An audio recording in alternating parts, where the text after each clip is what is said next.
Sir എന്താ സാറേ തല കുത്തിയിരിക്കുന്നത്?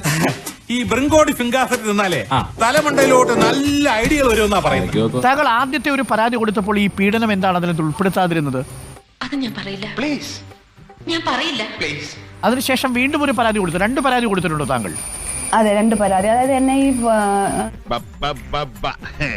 ആ പരാതിയിലും താങ്കൾ സെക്ഷൽ ഹരാസ്മെന്റ് ഉന്നയിച്ചിട്ടില്ല. ഈ ഫ്ലാറ്റിൽ CCTV ഉണ്ടാവില്ലേ ദുബായില്? വന്നവന്മാരും തല്ലിയവന്മാരും വണ്ടി നമ്പറും എല്ലാം അതിൽ പതിഞ്ഞാണ്.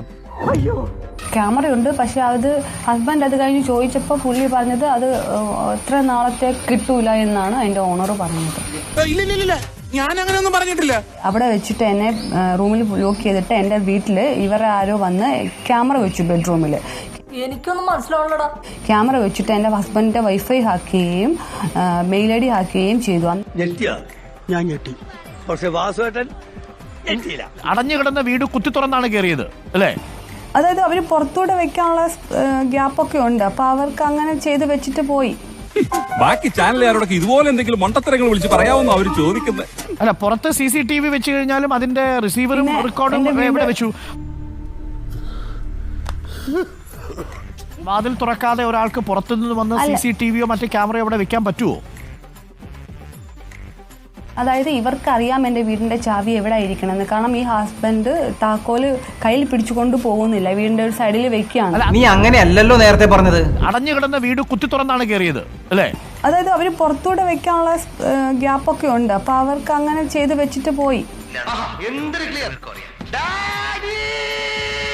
ഇത് ഹസ്ബൻഡ് ആ ക്യാമറ പിന്നെ തിരിച്ചറിഞ്ഞോ? വീട്ടിൽ വെച്ച CCTV കണ്ടെത്തിയോ?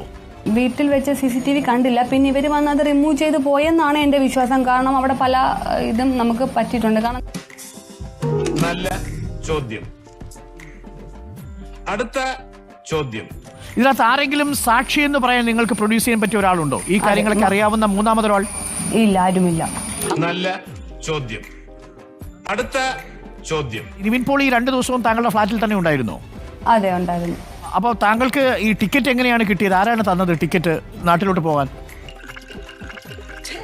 അതായത് മേക്ക് മൈ ട്രിപ്പ് വഴി എന്റെ ഹസ്ബൻഡ് എനിക്ക് ഫോണിൽ സെൻഡ് ചെയ്ത് വരെ ചെയ്യാൻ. ആ ഫോൺ പക്ഷേ നിവിൻ പോളിയുടെ കയ്യിലല്ലേ? നന്ദി, നമസ്കാരം.